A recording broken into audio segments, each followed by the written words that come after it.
نحمده ونصلی علی رسوله الکریم اما بعد۔ امام ربانی مجدد الفسانی رحمہ اللہ کا قول ہے کہ رمضان کا مہینہ باقی 11 مہینوں کا دل ہے، اور اگر دیکھا جائے تو رمضان کا بھی ایک دل ہے، اور وہ دل لیلۃ القدر ہے۔ اس کی ایک وجہ ہے، وجہ یہ ہے کہ حضور علیہ الصلاۃ والسلام جب رمضان المبارک کا مہینہ شروع ہوتا تھا تو آپ صحابہ کرام سے جب خطاب فرمایا کرتے تھے تو آپ اس میں یہ ارشاد فرماتے تھے: قد اظلکم شہر مبارک شہر عظیم فیہ لیلۃ خیر من الف شہر، کہ تم پر اللہ تعالیٰ کی طرف سے ایک ایسا مہینہ آ رہا ہے جو بڑا مبارک ہے۔ اور پھر آپ خصوصیت کے ساتھ لیلۃ القدر کا ذکر کرتے ہوئے فرماتے تھے کہ اس میں ایک رات ایسی ہے کہ جس میں عبادت کرنا 1000 مہینے عبادت کرنے سے بہتر ہے۔ قرآن کریم کے اندر اللہ تعالیٰ نے ارشاد فرمایا: انا انزلناہ فی لیلۃ القدر، کہ ہم نے قرآن کریم کو لیلۃ القدر میں نازل کیا۔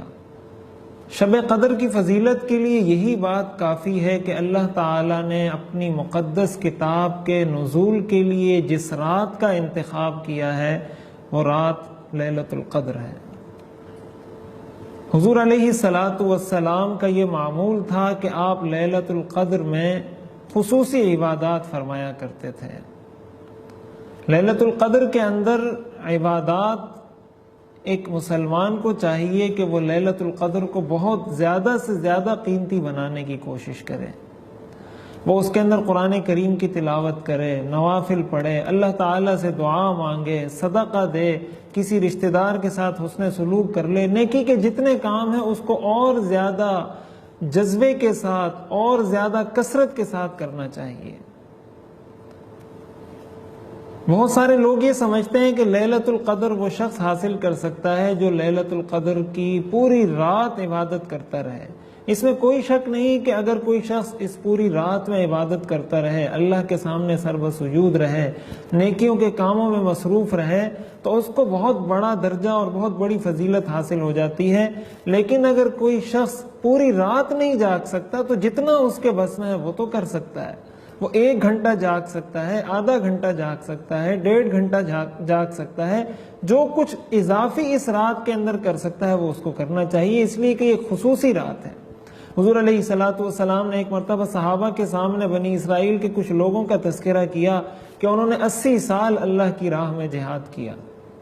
تو اس پر صحابہ اکرام افسردہ ہوئے کہ ہماری تو عمریں ہی 80 سال ہوتی ہیں یا 80 سال سے کم ہوتی ہیں، تو ہم تو ان لوگوں کی عبادات تک نہیں پہنچ سکتے۔ اس پر اللہ تعالیٰ نے اس امت کو لیلۃ القدر کی یہ رات ایک عظیم اور ایک مبارک رات عطا فرمائی ہے۔ چنانچہ علماء نے یہ لکھا ہے کہ اگر کوئی شخص کچھ نہیں کر سکتا تو کم از کم حدیث شریف میں آتا ہے: من قام مع الامام حتى ينصرف فله قیام اللیل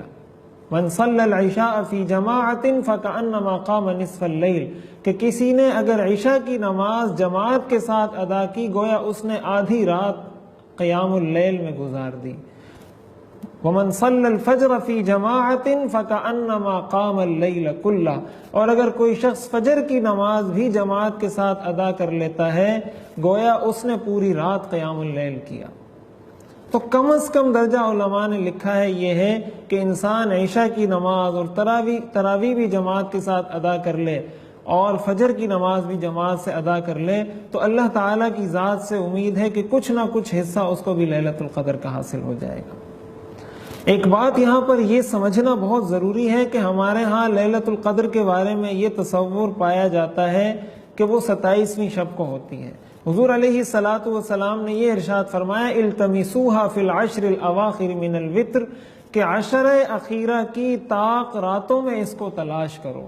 وہ طاق رات 21 بھی ہے، 23 بھی ہے، 25 بھی ہے، 27 بھی ہے اور 29 بھی ہے۔ ان ساری راتوں میں سے کوئی ایک رات شب قدر ہو سکتی ہے۔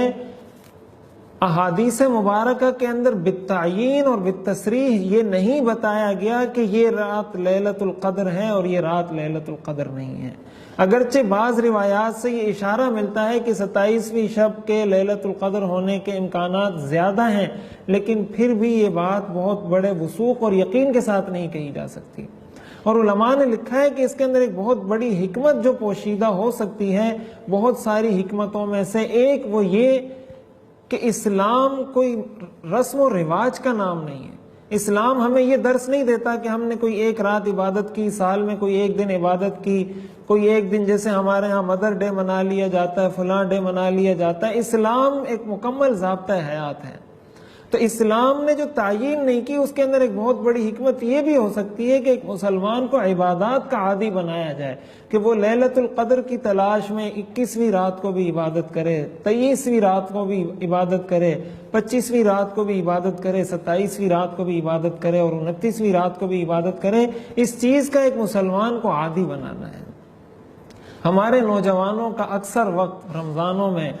کرکٹ ٹورنامنٹس میں گزر جاتا ہے، ساری رات وہ کرکٹ کھیلتے رہتے ہیں۔ کرکٹ کھیلنا کوئی گناہ نہیں ہے، کوئی ناجائز نہیں ہے، لیکن ان قیمتی راتوں کو، ساری راتوں کو، پھر خصوصاً لیلۃ القدر کی ان طاق راتوں کو مکمل کرکٹ کے نظر کر دینا، یہ کسی مسلمان کی شان نہیں ہے۔ اگر کوئی کرکٹ کھیلتا ہے، اگر 1 گھنٹہ کرکٹ کھیل رہا ہے تو 1 گھنٹہ وہ لیلۃ القدر کی رات کے لیے بھی نکال لے۔ اور بہت سارے مقامات پر، بہت سارے گھروں میں بہت سارے نوجوان انٹرنیٹ استعمال کرتے ہوئے اور کچھ لوگ بازاروں میں گھومتے ہوئے یہ سارا وقت ضائع اور برباد کر دیتے ہیں۔ ہمیں یہ کوشش کرنی چاہیے کہ اگر اللہ تعالیٰ نے ہم پر اتنا انعام فرمایا، اتنا احسان فرمایا کہ اتنی قیمتی رات ہمیں عطا فرمائی کہ 1 رات آدمی عبادت کرے اور وہ 1000 مہینوں کی عبادت سے بہتر ہے، تو کچھ ہم پر بھی یہ حق عائد ہوتا ہے، ہم پر بھی یہ فرض عائد ہوتا ہے کہ ہم بھی اس رات کو قیمتی بنائیں، وگرنہ یہ اس رات کی نہ شکری ہوگی نہ قدری ہوگی۔ اور آخر میں ایک بات بہت ضروری، وہ یہ کہ کچھ لوگ ایسے ہیں کہ جن کی مغفرت لیلۃ القدر میں بھی نہیں ہوتی، رمضان کے آخری عشرے میں بھی جن کی مغفرت نہیں ہوتی۔ ہم میں سے ہر ایک ذرا اپنے گریبان میں جھانک کر دیکھے کہ اگر ان گناہوں میں سے کوئی کسی گناہ میں مبتلا ہے تو اس کو فوراً توبہ کر لینی چاہیے، اس لیے کہ حضور علیہ الصلاۃ والسلام نے فرمایا رغم انفہ ثم رغم انفہ ثم رغم انفہ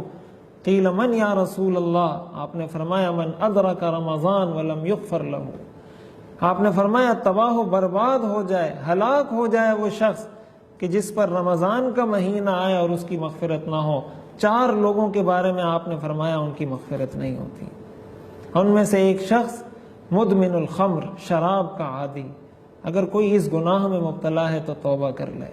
اس لیے کہ یہ رات گزر گئی، نہ جانے اگلے سال پھر یہ رات نصیب ہوتی ہے یا نہیں۔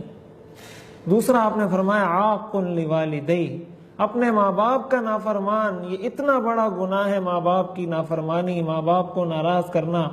کہ آخری عشرے میں لیلۃ القدر میں ایسے گناہگار کی، ایسے شخص کی مغفرت نہیں ہوتی۔ اگر ہم میں سے کسی نے اپنے والدین کو ناراض کیا ہے، اپنے والدین کی کوئی نافرمانی کر بیٹھا ہے،